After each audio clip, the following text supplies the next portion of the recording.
Well, hello there, motherfuckers, and let's have a little conversation about the Emmys.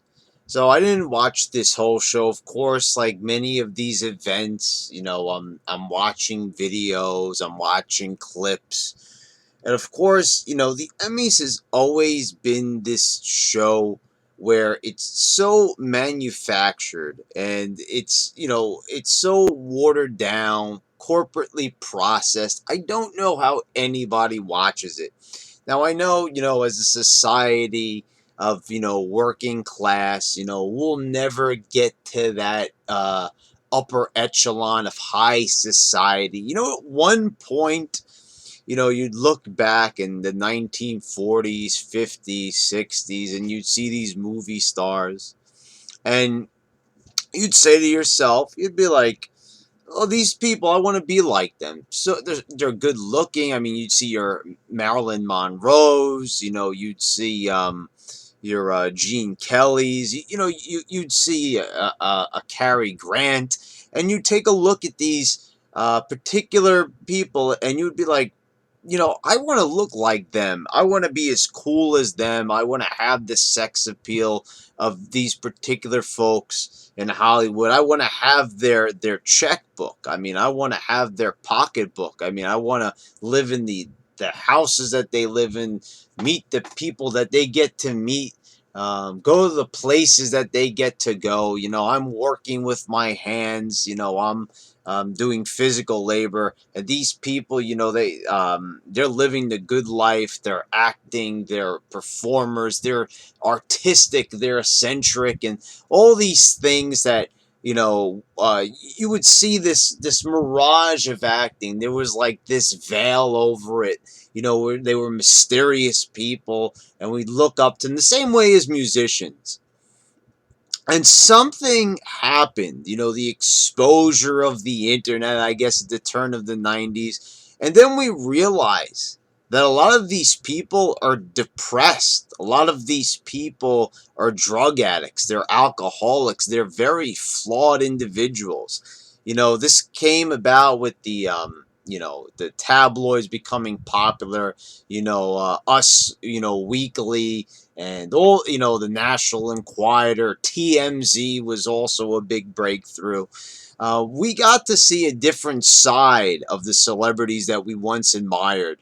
And boy, oh boy, did it ever break that mirage. Did it ever break that illusion. It just busted right through that motherfucker.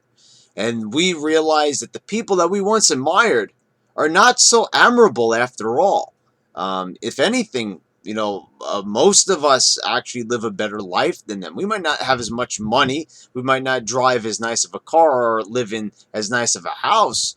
But when you really look at society and people that might not be in, that high society class, there's a lot of people that are out there that are happy.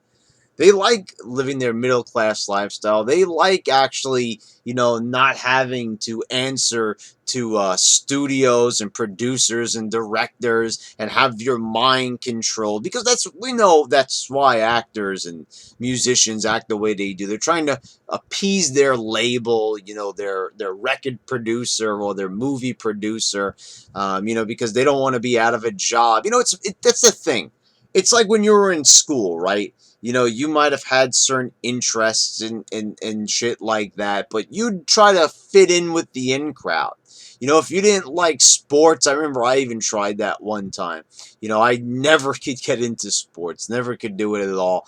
And, I tried to like get into sports and, try to like be like one of the guys, and I could just never ever like get into like the NFL or the NBA. There was just, a period of my life that, I did like actually genuinely like watching basketball, like Michael Jordan and Karl Malone, when they'd have like those superstars in there. But that's besides the point. The fact of the matter was I was trying to be something I wasn't. I was trying to fit in with the crowd. That's pretty much what you have. And it's really funny because you used to have this, like I said, like this mirage mentality, this illusion that these people were unique, they were eccentric, they were individualists. And that's not the case.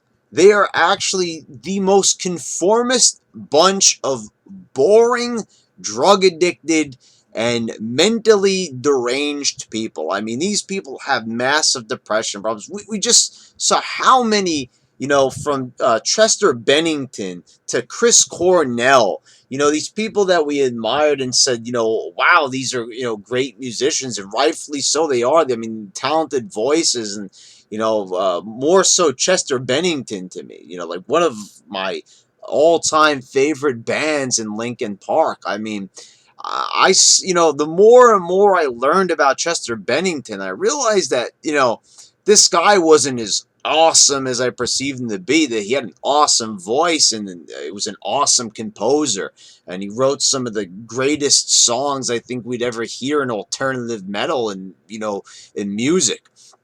Um, but the man was extremely flawed, and I didn't perceive the man to be as great as I did when I was in junior high when I first listened to their music. I had a much different perception than the first time when I heard them when I was 13 years old, compared to, now in the month going to be a 30-year-old man. I mean, I have a much different take on, that particular individual, Chester Bennington. So anyway, with that out of the way, and a little precursor that I put together. So you're seeing the Emmys. It doesn't need to be said. We all know the usual. What was said, anti-Trump and stuff like that. We saw Dolly Parton with some other no-namer that was near her. So the Emmys is supposed to be awarding the very best in television, right? There's a couple of good shows on TV, but of course, nothing really made it. Was The Walking Dead even, did it win anything? Because if it didn't, that's pretty much worthless. I mean, why do we need to have a show to tell us what's the best? And the thing is, what's so funny about it is one of the most infamous comments from the entire program. I think it's also, I should just note this up front, that it actually came out to be the lowest Emmy award show in history. In history. Which is really saying something. I mean, this is really just showing that people are just fucking fed up with I'm not really buying into the whole thing that, there's a great deal of people who didn't watch because they knew it was going to be anti-Trump.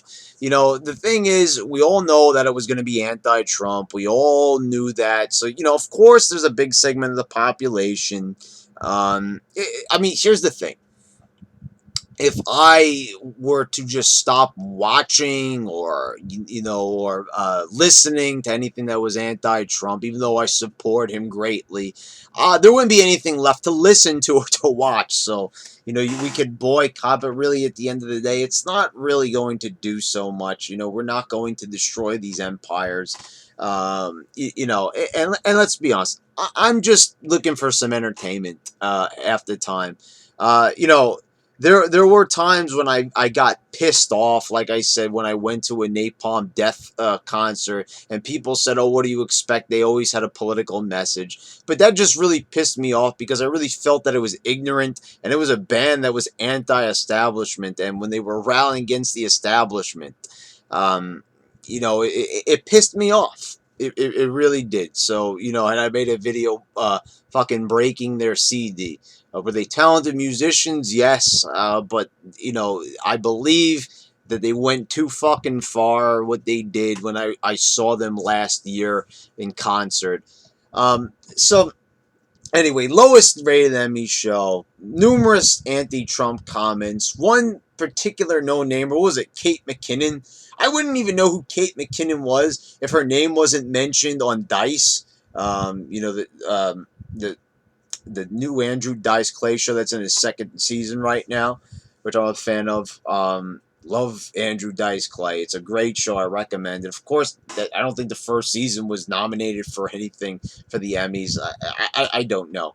I don't really care. I didn't look at any of the categories. I don't fucking care. I remember I used to care, for the MTV Music Awards and stuff, and then I realized that, first of all, half the shit doesn't even matter. Like, the Music Awards is another thing. Why does that shit even matter? First of all, there isn't even any category for rock or metal. Oh, there is, but they announced those winners online. I think that's the most pathetic thing I've ever fucking seen in my life. Because no musician really from the pop or rap world really deserves any awards. It should go right to the producer, the people who actually wrote that music and processed it with all the fucking auto-tune that's used. Those are the true people that deserve them. Okay, so Emmy. So there's a lot of talented actors. I'm not going to take that away. I talked about a lot of older actors and the mystique of these people, but let's be honest. There's a lot of talented people. Like, for example, Robert De Niro. Fucking libtard. Major disappointment. The allure of Robert De Niro has been totally disintegrated. You know, the tough guy actor from Raging Bull, Goodfellas, Casino. This guy was in so many of the best movies of all time, some of my favorite films. But once I heard this guy talk about politics, I just lost all respect for him. And that perception of him being cool and all that, and the tough guy, and, you know, like, oh, this is a guy that, you know, I want to be like. Didn't want to be like that guy after hearing him talk. So, you know, the Emmys is a lot of like patting people on the back, and, you know, it's just the funny comment is what Stephen Colbert said. So of course Stephen Colbert, I mean, this is a guy that, you know, he bashed Bush. He stayed quiet about Obama. I mean, there's so many things he could have said about Obama joke wise, but he was afraid to tread on the black man. So just any opponents, he would make jokes about any of Obama's opponents or naysayers. And he did it the whole time on his Colbert show on Comedy Central. So, you know, now that Colbert now has got the late night position, he's just been turning it into a whole anti-Trump show. And the thing is, what's so funny is I talked about this, was the same thing with Conan O'Brien. Conan O'Brien was a guy that, you know, he would make fun of Bush, but he wouldn't really, like, go out of his way to really, like, make it mean-spirited or anything like that, or go on a whole time. Pretty much he would keep it in the realm of comedy. Where it would be funny, he was making fun of the mannerisms and everything. I don't like Bush, but the thing is, it's like, it was all fun and games. I remember when Conan O'Brien would make fun of Trump and everything. He'd put his hair down and stuff, and, you know, he'd make fun of Trump's catchphrases, you know, when he was on The Apprentice. But then he'd have Trump on the show, and they'd all laugh about it and all that. But then Conan started turning into the, you know, like, Trump racist bigot, and started making jokes about that, jokes about the guy, you know, being evil and being a bad person. And that right there, that really, you know, just kind of finished it off with Conan O'Brien. That guy, I'll tell you something. Conan is a comedic genius. He is a creative person. I mean, that's a guy that worked on SNL, some of the, you know, the you know, highlighted years of SNL. Some of them anyway, and worked on The Simpsons. And I mean, that's a guy right there that, you know, he's a talented writer. He's a talented comedian. He helped come up with the idea for Triumph, the insult comedy dog, and you know, there was a lot of brilliance coming from Conan O'Brien, but like I said, I lost respect for him with all the anti-Trump garbage that he was spewing. So now you have Stephen Colbert, and Stephen Colbert is, you know, he's always been the more extreme. He's always been the political comedian. I mean, because that's what his show was. The same thing with Jon Stewart. Jon Stewart was always more dry. Colbert was always more over the top, willing to kind of break the boundaries and, you know, and be a little bit raunchier. I never liked Colbert, though, even before Trump running for president, because he always came across as just a smug, intellectual prick, and I always hated those people. Always hated the people that always tried to be smart, and that's the pseudo-intellectual. The person that's, you know, trying to sound like, you know, he's smarter than you, and he's, you know, thinking 3 steps ahead in the political game or whatever it may be, you know, that we're discussing, and just trying to sound super smart and just not being smart at all, really, about it. And if you really broke down what that person was saying with logic, still talking about it, pseudo-intellectuals, the same way as Colbert, you'd really realize that they're just not really saying that much at all. You know, with Colbert, it's a lot of negativity. It's a lot of feeding off of the uninformed public.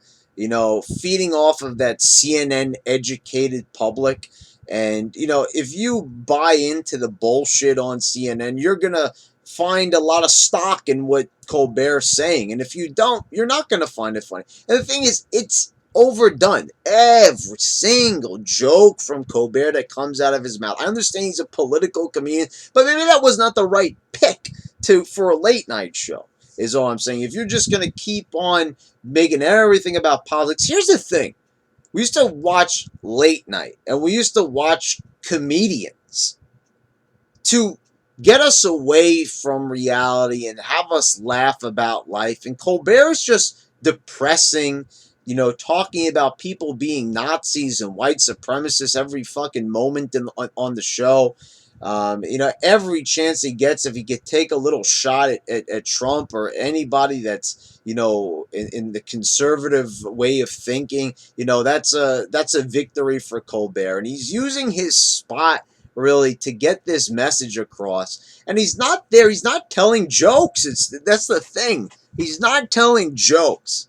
It's like, you're a funny man. Come on, funny man, make me laugh. Or you're not making me laugh at all. I mean, the thing is, it's just you're kind of turning your show into a political show, and that's not what it's supposed to be. So, Colbert made a comment on the Emmys, saying that winners at the Emmys, win by way of the popular vote.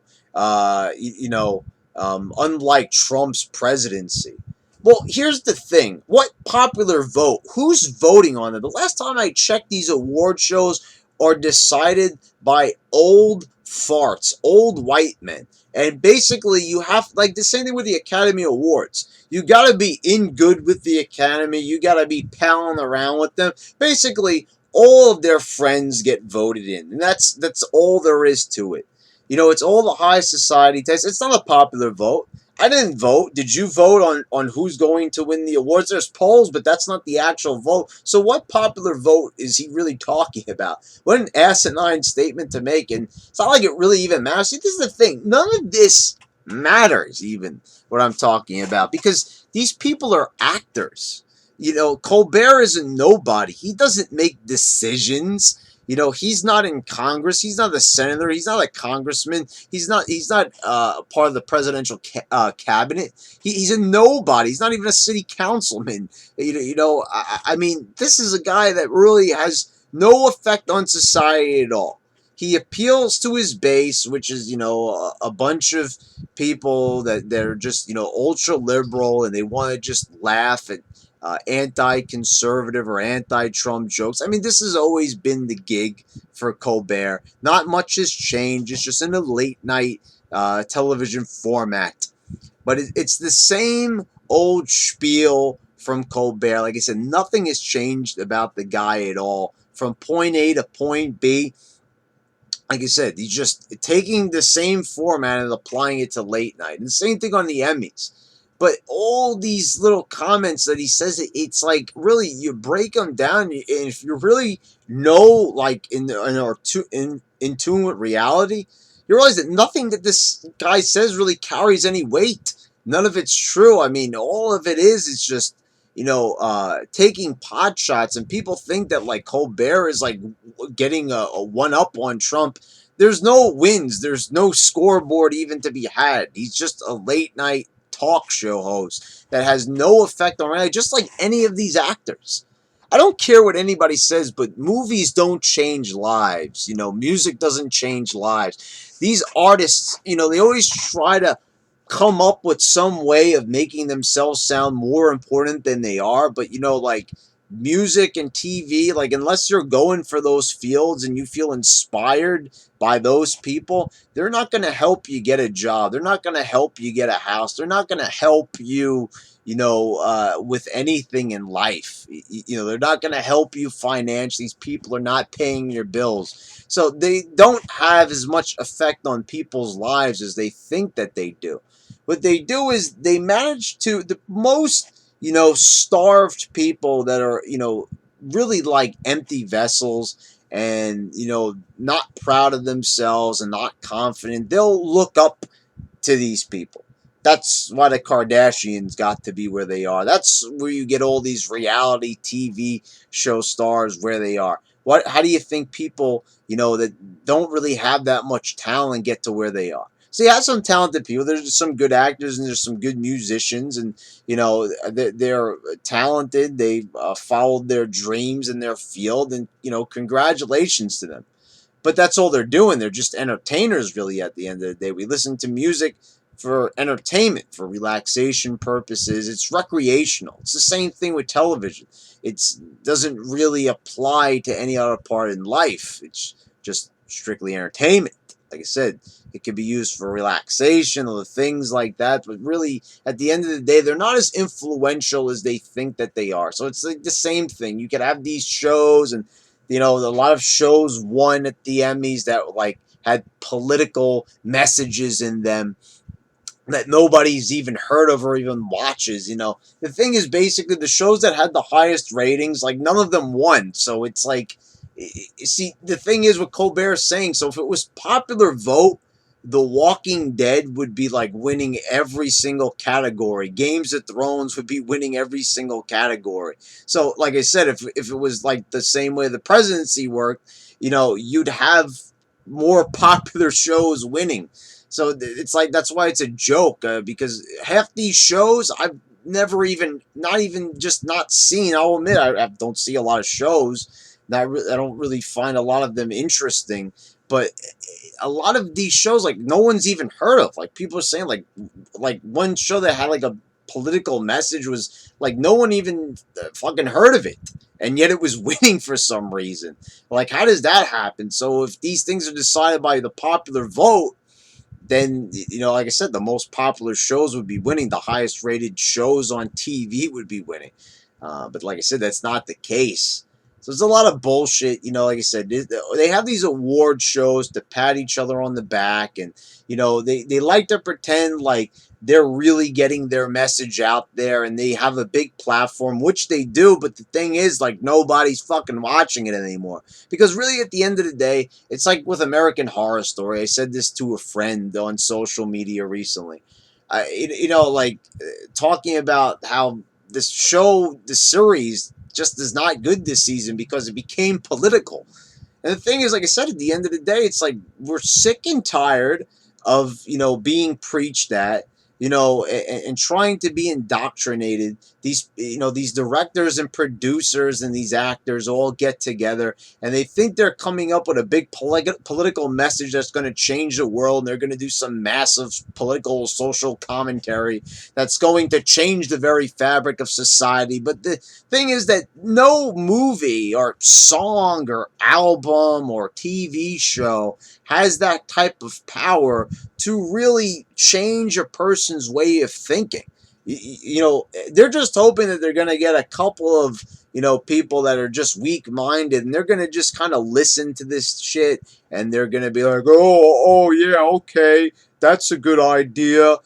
Just people that don't have any opinions of their own, and they're just going to pick up little things here or there, kind of like the Stephen Colbert fans. You don't know about politics. You don't know what's really going on. You're not in tune with reality. You don't know about the economy. You don't know exactly what Trump is doing. So, you're going to believe everything Colbert's saying because that's your outlet. That's your source of information. So you're pulling all that in. And if you're an empty vessel, there's plenty of room in that empty brain right there to be filled with thoughts. And of course, a lot of that is junk food thoughts, really. You're feeding your brain a bunch of poison that's untrue. Instead of going out there, and I'm always hearing this research, and people, are listening to Trevor Noah, and I'm sure he won an Emmy, right? And Colbert on late night. And the thing is, these people are comedians. And I see all the time on Occupy Democrats, they're always quoting these people all the time. Listen, if your political source is Bernie Sanders, uh, who's just a self-admitted commie, Trevor Noah, who the fuck is that even? I mean, seriously, he's on Comedy Central because he's a comedian. if you get all your political information from a guy who does satire, who's not even funny, by the way. I mean, that's the funny thing about it. It's on Comedy Central. It's supposed to be funny. That was the whole concept of the Daily Show. Make some political humor. That was supposed to be the concept of Bill Maher's show as well, but somewhere along the way, they got lost and they just turned it into full-time politics, and they think it's being funny by just pushing the envelope about just how raunchy and just how close to the edge, until they like just outright call for Trump's murder. That's like where they're going. I mean, how many times can you like joke about bad things happening to the president? And I just it's ridiculous. And this is how people claim that they know everything, right? So for example, they're bashing people who watch Fox News, but you see, that's a news channel where they're reporting on stuff on reality. Then you like to say that Trevor Noah, who takes a couple of shots at Fox News, this guy is like a prophet who knows what he's talking about. He's not on a legitimate news channel even, because nobody would hire this guy even. He's not even good enough for CNN because he's just a satirist. He's a comedian. So, it doesn't make sense that you're going to compare those two things when one is a comedian and the other is a news channel that has people that actually went and studied journalism and actually went out in the field and actually do research and didn't actually just get all their information off of these social media web pages with all these news and these rumors and stuff like that. So so you watch the Emmys if you did, because no one did apparently. I mean, think about how many times the Emmys has been on since it was first came to be, and this was the lowest rated one, and it cannot be a coincidence. But it is. It's like the thing is, it's like what I said about American Horror Story. People are not going to watch shit that focuses so much on reality and keeps beating you over the head with these concepts and saying we're going to indoctrinate you. We're going to indoctrinate you. We're going to fill your mind with political thought. People don't want politics. What's said back in the day, years ago? What were two things you're not supposed to talk about? Politics and religion. Those are probably two of the most interesting things to me, though, by the way. I mean, these are things that should be discussed at length. I mean, I can never get enough of political discussion or to talk on religion. I mean, these are two things that shape and truly inspire people and decide people's fate. I mean, these are some serious topics. So, I mean, that was the thing. People didn't want to talk about it. But the whole premise around that old saying is because those are the controversial things. So if you wanted to avoid passionate arguments, which are important for a working mind, you would avoid these things, which is good. You probably don't want to do that if you're in the workplace or, you're just trying to get by, a particular social event that, it's probably best to avoid those things because people are sensitive. They have different ideas and they have different ways of going about life with these ideas in mind. So it's probably not best to really push the envelope when it comes to either of those two mediums. So people say do not talk about that stuff. But the thing is, they really should be talked about. And they're just, a lot of those establishment types, especially out in Hollywood, don't want you talking about them too much. Let them handle that for you. That's what the Hollywood types out there in Hollyweird want you to think. They want you to think you're not supposed to talk about religion or politics. Those are nasty subjects, but let us handle it because we're the elite. We know what we're talking about. We've researched this stuff. You're a crack team. Yeah, crack team. How about a team that's on crack, pretty much? Because we all see that. Whenever you let these liberal directors have their way, you look at their movies and you see the social commentary. And, they just can't help themselves now. It's like I'm saying, American Horror Story. How the hell do you get that shit all wrapped up in politics?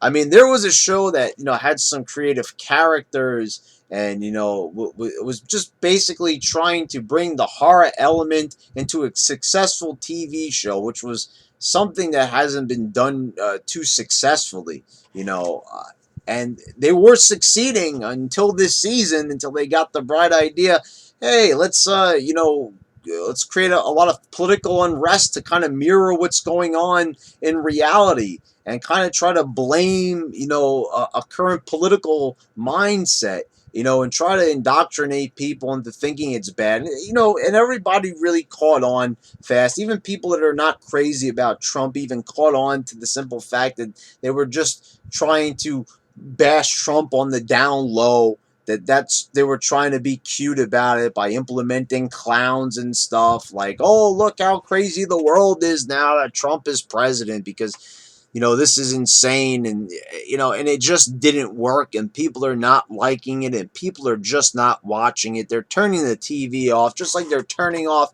the TV for all these ridiculous award shows. So there you go, folks. Man, we talked about a lot here. We went off on a couple of tangents that I felt were necessary. But anyway, the Emmys was a big flop. No surprise there. Really, I mean, at what point do you just say? I mean, the thing is, at the end of the day, the Emmys are just boring. They're boring. They're not funny. They're not entertaining. So why would anybody watch them? So it's really, anti-Trump, too political or not. I mean, these shows, they're just so manufactured and artificial and feel so contrived. Anyway, motherfuckers, until next time.